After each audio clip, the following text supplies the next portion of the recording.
the Climate Change Committee last year said up to 725,000 roles would be needed to meet its net zero predictions for 2030, and most of those would be engineering and technology.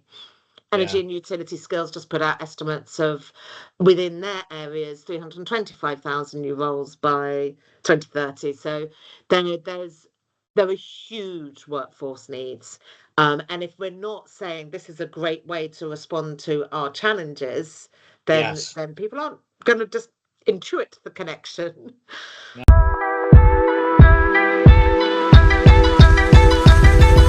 Hello everyone, and welcome to Advanced Engineering Talks, a podcast created by the Advanced Engineering team. A-Talks brings together some of the newest and most innovative minds in engineering and manufacturing to help better the future for our industry. We hope you enjoy the series.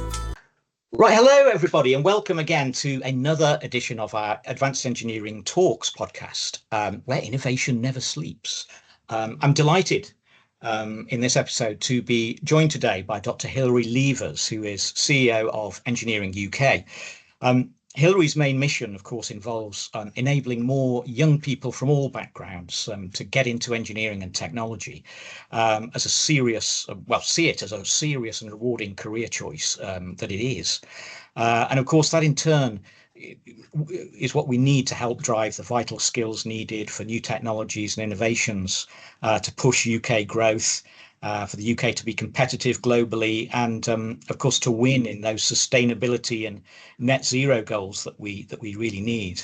But Hilary, thanks for joining us and welcome. How are you? Great to see you. I'm really good, thank you, and thanks for inviting me. Lovely, fantastic. And I was going to say before we kick off, actually, what's a typical day in the life for you when you get into the office in the morning, or sometimes you might work from home, but perhaps it varies a lot. Yeah, it is. It's a bit trite there as though a typical day, but there really isn't. We have a big breadth of work that we do. So we build a research and evidence base around what the workforce needs are and how to address them. So I might go along to an event to understand, what's new, what's happening. So I went to the launch of a critical materials report at the Royal Academy of Engineering earlier in the week. Really interesting. I get some really insightful nuggets to understand where areas of challenge are. So I like getting out and getting into different sectors and understanding what their needs are. But, we'll also then be reading through the research reports, making sure I understand that.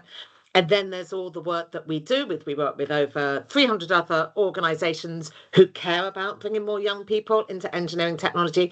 So I might be meeting with members or with other groups of those organisations to talk through their needs. Bit of a deep dive on work experience placements, or how to improve gender recruitment, or things like that. Those are all the things we do. And then every so often we have the pleasure of actually doing more direct delivery things to young people, which we're doing organisationally all the time, but I don't get to do as often. And it's always a pleasure when they're probably that happens. Quite fun, are they? Are they the most fun bits sometimes? Is that things like going out to schools or things like that? Really tough call. Attending a party conference or going to the Big Bang Fair. That would be fun. I love a party conference as well. But yeah, definitely the absolute highlight is seeing young people just have that moment. And actually, I mentioned the Big Bang Fair it's our flagship event at the NEC coming in June next year. And we have about 20,000 young people come on the show floor over 3 days. Wow. And they are people, they're not specially selected. So we ask schools to bring whole classes or whole year groups often, and we target schools with large numbers of students who are underrepresented, or from groups underrepresented in STEM careers. So they're not the ones who have particularly got good connections and good insights of what it means to work in STEM. And actually seeing them go around the exhibitors and get it. And, I will say, I defy any young person to go around that room and not find one thing where they're like, okay, that is actually quite cool. I would quite like to do that. Yeah. So that's a very lovely moment in the year. I bet it is. And I hear this a lot as well, in terms of perceptions of engineering as a sector are pretty old-fashioned, or in many cases, both with the children, but also quite crucially, perhaps their parents as well. Yes. Do you, I assume you probably get parents coming with the children, of course, do you? Or do they come with their school teachers more? I don't know. Which is a great question. We did used to have family days, but actually we have had to Right. streamline the event a bit Right. post-pandemic, as many have. Yeah, of course. And it sounds really brutal, but our rate of return is lower for the family days because Interesting. it's so many of the places are taken by the accompanying adults. Yeah, And of course. whereas if you can have a teacher to student ratio is much lower than a parent to student ratio, and it's really the young people. And so although I did love the family days and the family evenings, actually when we had to get a bit ruthless about how to get the most impact for what we were doing, we have taken that out. But we have produced materials for students to then take home with them to enable them to have a conversation. And our idea is we're not trying to convert a parent to get them to sell STEM to their students, but if a student has become engaged by STEM, they then go home, and if the parent's like, oh no, you don't want to be doing that, they can say, no, actually it turns out it is really well paid. It's actually a lot more well paid than most other professions, engineering and technology, well above average. And no, I know you're telling me I'll never be able to get a job, but look, it's the areas of greatest workforce need at the moment, and actually anticipate to have the greatest growth in all areas of the UK until 2030. They may not roll off the tongue quite like that, but actually we're supporting them with the sorts of challenges they may get. And, a really important one is it's not for you. That's not the sort of career that would work with you. And making it very clear that there isn't a sort of person who should be going into engineering, and that people are working really hard to make sure that the pathways in are inclusive, and actually the key points of recruitment and progression are really looked at in a way that advances diversity. Absolutely. And I don't know if you know the answer to this question, but just generally, what do you think the sort of average age of the attendees, the kids who come to that show might be? So we target 10 to 13-year-olds. I'm just thinking of my year groups. It's the top year of primary school and the first couple of years of secondary school. And that's where a lot of they've moved on from just going, oh, I'd like to be an astronaut or a Premier League footballer, or so they've got in primary school. They might get attracted to particular areas of careers. And in those early years around the transition from primary to secondary, you start doing a bit of a reality check and go, okay, this is what I enjoy and what I'm good at. And this is the career idea I had. And actually, can I bring them together? And they will they work for me and my environment pathway? And actually, pretty soon after that, they start to make the first decisions around dropping subjects. And that's where we start losing people, and they start shutting down options. So we choose that as an important age, although I would say all ages have their own importance, and it depends, what messages you're trying to convey at different ages. So that's what we're trying to do with young people in that age group. In primary school, you are just trying to show them the breadth and just keep things alive for them. And try and make sure that the negative stereotypes, including gender stereotypes, aren't getting embedded. It's extremely hard to do when all of culture just keeps reinforcing them. Thank you, culture and media. Yes, it does seem to.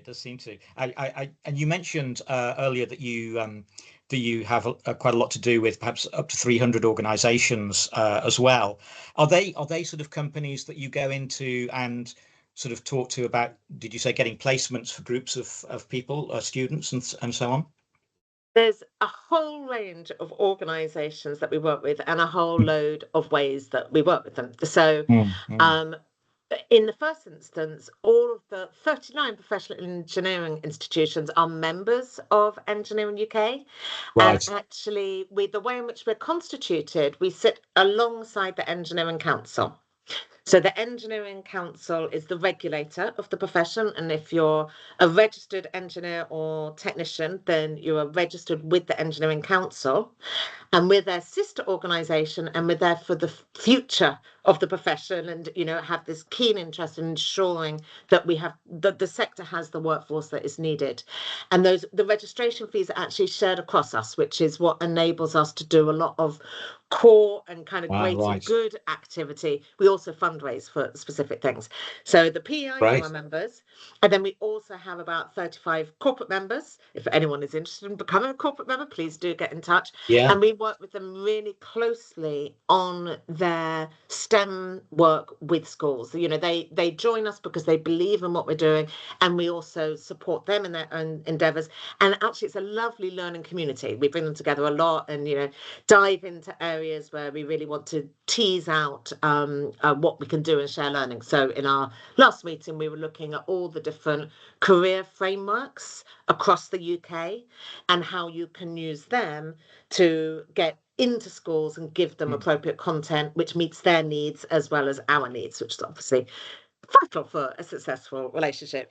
Yeah. But then we run the Tomorrow's Engineers Code on behalf of the community, and that is Right. free for any organisation to join. All you have to do is make a series of pledges around collaborating with others to improve the collective impact of work we are doing with young people to increase their progression into engineering technology. And as a part of that community, you're then networked with, as I said, that's actually over 300, and then you've got members on top of that.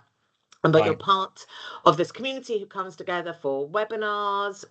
There's a live conference. All the webinars are free, and we put out loads of resources on, things like the different careers systems across the country. Or here's a starter PowerPoint if you want to just go in and give a careers talk. Or this is how you might want Right. to select the schools that you're working with, or this is how you might want to speak about environmental sustainability in a way that young people understands and doesn't alarm them. It makes them feel like, okay, Yeah. there is Yeah. still stuff I can do, and I can now see the jobs that I can do. So it's Yeah. it's a really great community and a really easy way for Yeah. organizations to get involved. And then finally, we run all these activities which people can get involved with in different ways. And I must just tell you, if I may, about Oh, Tomorrow's do. Yeah. Engineers Week, which is coming up on the 11th to the 15th of November. So Sorry. soon. Can you say that again? Because I spoke Yeah, over you. that's What was it okay. called? It's called Tomorrow's Engineers Week, Tomorrow's and I Engineers think Week. it's Yeah. in its 12th or 13th year. I can't remember if we've done 12 already or doing our 13th or it's in its 12th year. But we've been doing it for a while and building our Yes. reach year on year. So last year we had over 50,000 young people who in their Wow. schools were engaging with our resources over this week. Right. And I then see. loads more will be seeing that goes across social media of people talking about their roles in engineering and technology. And it's a way where we're trying to, break down traditional perspectives. So if you're in a really traditional sector, come along and talk about it, but we'll make sure we've got really good balance and a real breadth of people talking about their careers. And the theme for this year is power up your passion. And it is saying to young people, what is it you're really interested in? I bet you there's an engineering and technology career associated with it, Yeah. whether it be from gaming to caring about people's health to protecting the planet. You might have a really fixed idea about what jobs in those areas might look like, but actually there will be engineering and technology opportunities. Yeah, yeah, and there's so much there, and the UK in some of those sectors that you mentioned leads the world as well. In terms of Yeah. the engineering technology involved. No, that's really sounds amazing. And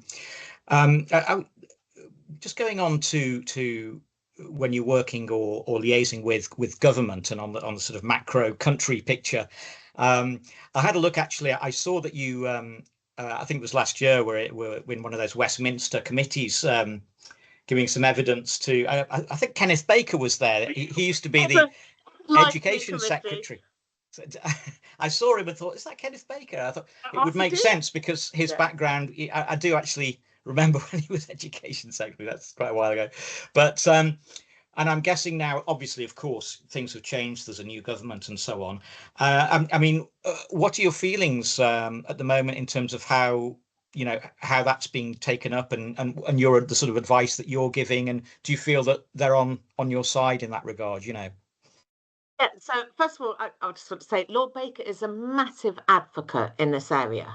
He's Is he? really Okay. passionate about it, and is a particular supporter and actually initiator of university technical colleges, whereby Ah, local businesses work with local universities, but to yeah, create these, and they run from 14 to 18 normally, but they really teach a context-rich curriculum using right. lots of project-based learning, drawing from examples from employers, and they sort of follow and have the opportunities of the typical academic curriculum that a secondary school might, but actually really power up all of the vocational and technical options there. I think I really like the UTCs.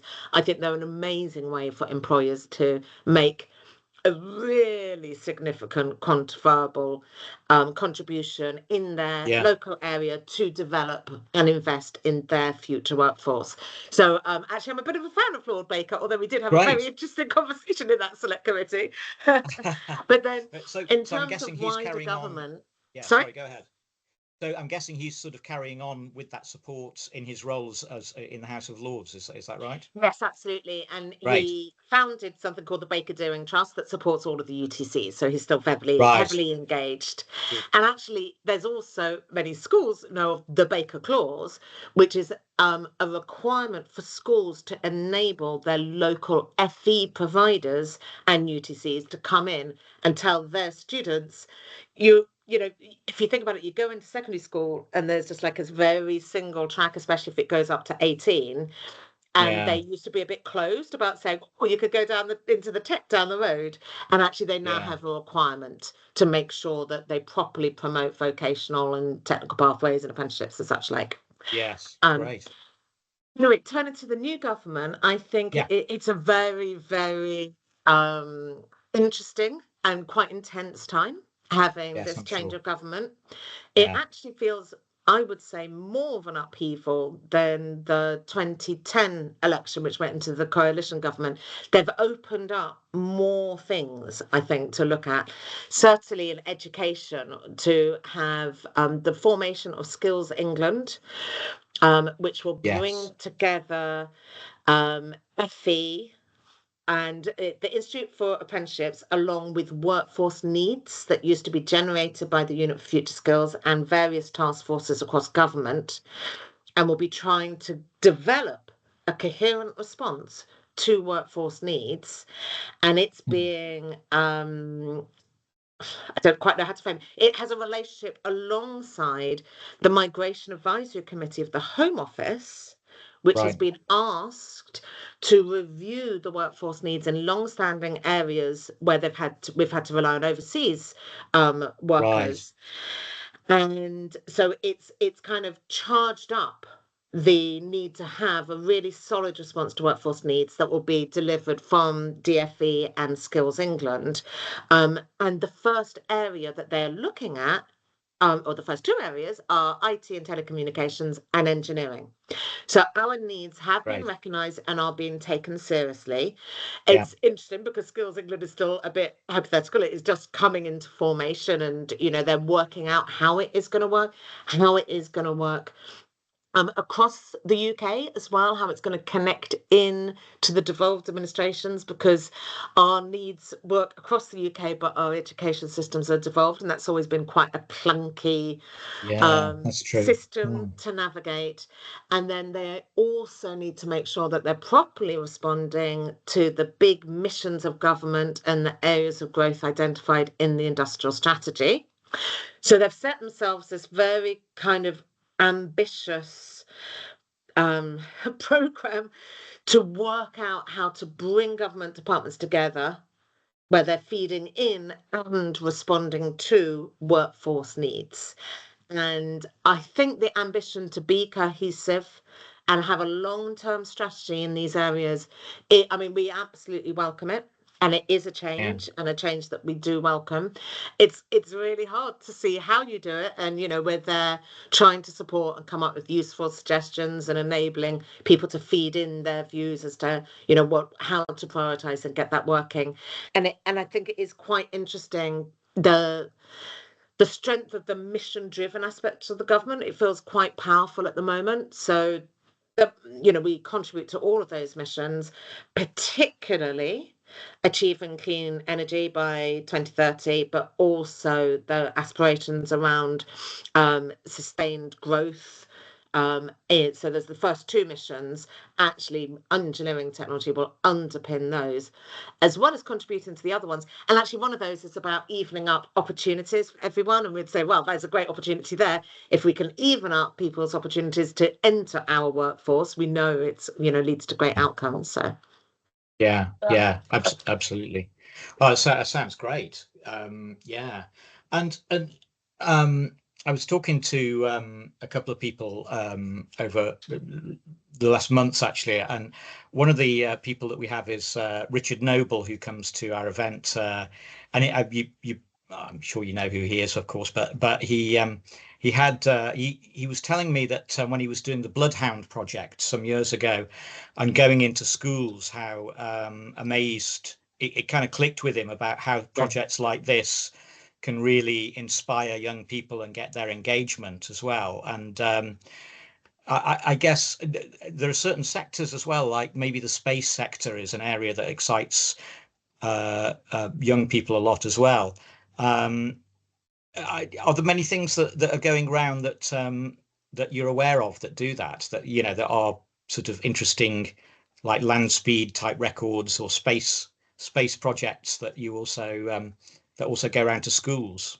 Yeah, so I would say there's a lot of that. And another thing that we do is we have a digital interface platform called Neon.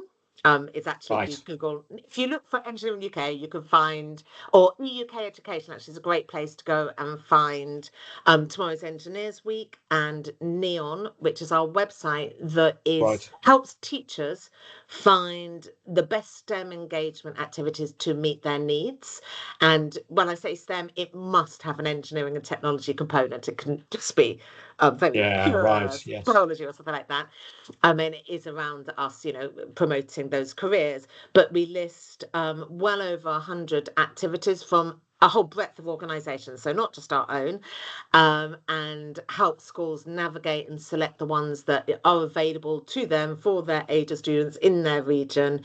And at different times of year, we also schools can apply for bursaries to help them bring in activities that may be paid for, or there may be some hidden costs that they need to contribute in order to engage those activities. So there is a lot of engagement going out. There is. It has been quite uncoordinated, which is one of the reasons why we created Neon and the Tomorrow's Engineers Code, to just get all those organisations working more coherently together and understanding where there are gaps, but also how best to engage and land these messages with young people. And one thing I would say is, if we talk about the areas of engineering that are well established and have been up and running for decades, and you can perpetuate. So if, for example, everyone's interested in rockets are great, right? Everyone loves a rocket. So that's fine. And the people who got into engineering because they love rockets, well, then that will be their go-to for outreach when they go into schools. Let me tell you about how wonderful rockets are. And you just actually end up in a bit of a positive reinforcement loop, where only the people who like rockets go into engineering. Yes, and only the sorts of people who like rockets go into engineering.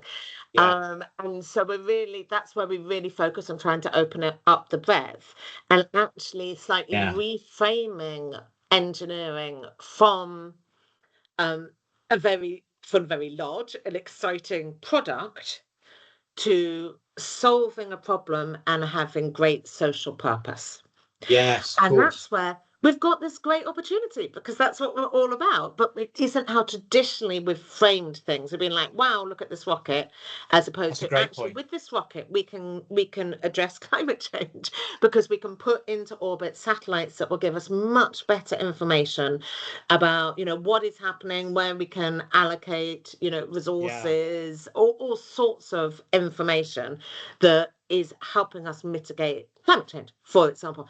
So we are trying to switch the narrative to things that drive more about social purpose and more around environmental sustainability, while still actually, but this is a really cool thing we want to tell you about, yeah, and yeah, that appeals to a wider range of people, and it particularly evens out the interest of girls in these areas. And we've got to improve the attraction and recruitment of girls. yeah, It isn't good enough. We've been trying it softly to get better and better, and we yeah. really need to work out how to make a big difference there. Of course, I absolutely agree. Absolutely agree. And that's of course it makes absolute sense. And with the sort of linking it to the whole climate change thing, which of course I think that the generation, the young generation, are really, I think, getting able to really see and get passionate about in its own sense as well, aren't they? So linking it to that is what it's all about, I suppose. And you can do Yeah, that with everything every day. we can. Your water supply to your making of your plastic bottles and things like that. And even if it's a product that you might think has no relationship to it, actually looking at reducing the energy or reducing or using fewer Yeah. critical materials in the production of that project, all of these things add up to help. And if it isn't specifically climate change, it will be environmental sustainability, or there will be some positive purpose behind Of course. what we're doing. You have to hope. Um, and Yeah. we've actually Yeah. got a specific program at the moment called Climate Schools Program, which you can also easily find Yeah. information about online, which we're rolling out to schools, because when you look at the curriculum, there's very little content about climate change, and what there is quite limited and sad. And it is, Is oh, it? we did this and this Interesting. happened, and it's just all a bit dreadful. Wow. And we think that, it's not surprising that young people feel concerned and anxious. And I think they spontaneously will then think, well, what can I do?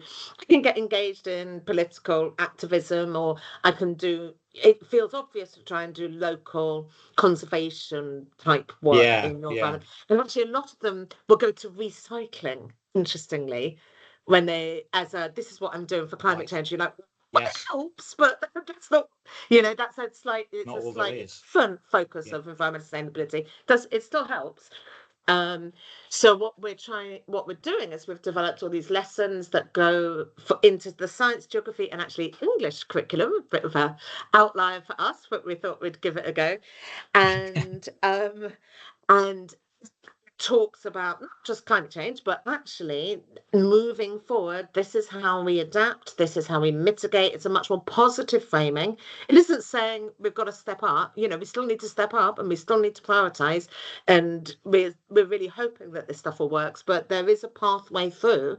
And actually, if you want to contribute, a great way to do it is you've got it, engineering and technology careers, because the Climate Change Committee last year said up to 725,000 roles would be needed to meet its net zero Yeah. predictions for 2030, and most of those would be engineering and technology.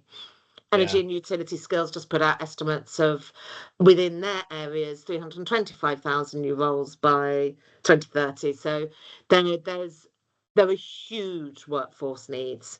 And if we're not saying this is a great way to respond to our challenges, then Yes. then people aren't going to just intuit the connection. No, no, it's all about what you said earlier. It's about solutions through Yeah, engineering, solving solutions. Because yes, I can imagine when you mentioned there that some of the stuff that's in the schools. I'm guessing what you meant by sad as well was that it's all a bit kind of, oh no, sort of what's potentially around the corner, and yeah, perhaps what we have to start using less, which but but there are solutions to this, and perhaps they don't know enough about what those solutions are to impart them or what they could be. yeah. I guess And that's what it you're is there more for. about, this is what happened. This is how climate change happened. This is what we did. And it's all Yeah. just a bit dreadful, without really, as you say, looking forward. Yeah. So we're Great. also, Oh, just as an aside, yeah. will be starting to evaluate how students respond to the activities this year. So we were just checking how they worked for teachers and within schools and whether they could use them well last year. Now they're rolling out fully, and we'll be evaluating their impact on students, and as well as looking for how it has made them improve their understanding and interest Mm. in engineering and technology careers. We will actually be exploring how it is making them feel and whether it has Ah, impacted and hopefully made them feel less, everybody needs to know this is important and urgent, but if there's a way in which you can do that without making people feel anxious, which yes. is often Yes. Yeah. productive to action, it would be a good thing. So and we actually think we have an ethical responsibility there to make sure Yes. that we're not going in with a whole load of content that makes people feel really worried. That would be completely inappropriate. Yeah. Yeah. No, that's a very good point as well. Yeah. Yeah. Oh, that's great. Really interesting. Well, we're kind of coming to the end of our chat, Hilary, but that was fascinating and really, really interesting to see the work that you're doing. And how many people have you got working in Engineering UK? It sounds like you probably have quite a few people with all of your We have projects. a lovely group of very wonderful and committed people. So we have Yeah. about 65 people in the organisation, Wow. and it is Okay. across that breadth of, to work with that many organisations, to Yeah. support them, to do our Yeah. own reach. So we reached over 120,000 young people directly last year, and are hoping to significantly increase that this year, and then all the research Okay. and policy work Yeah. too. Yeah. But it's a Yeah. lovely agenda, and it's so important. And I suppose actually a final question, if you can tell me what do you think inspired you to get into this sector in the first place? Yeah. I was always very STEMmy, and I was always taking things apart and building them as a young thing, and was very interested in physics and maths. So it was a subject Right. interest, passion. Yeah. I then Yeah. actually moved across and went into more psychology and neuroscience, and then went into policy and wider science education. But when Yeah. this role came up, I was Yeah. very attracted to it. And actually, it was the problem. It was it isn't just a business as usual sort of job or organization. We've got a really tricky problem here that people have been trying to Mhm. tackle in different ways. How do you increase the flows of young people in, and particularly widen its appeal across all Yeah. groups? And it's not easy and it's not obvious. No. So it's a nice one to try and unpick. That's Yeah. what that's so I cared about it, but I was also the intellectual challenge of it appealed as well. But it seems like it's a great fit. You're a great fit for it as well. But yeah, Well, I that hope so. sounds yeah.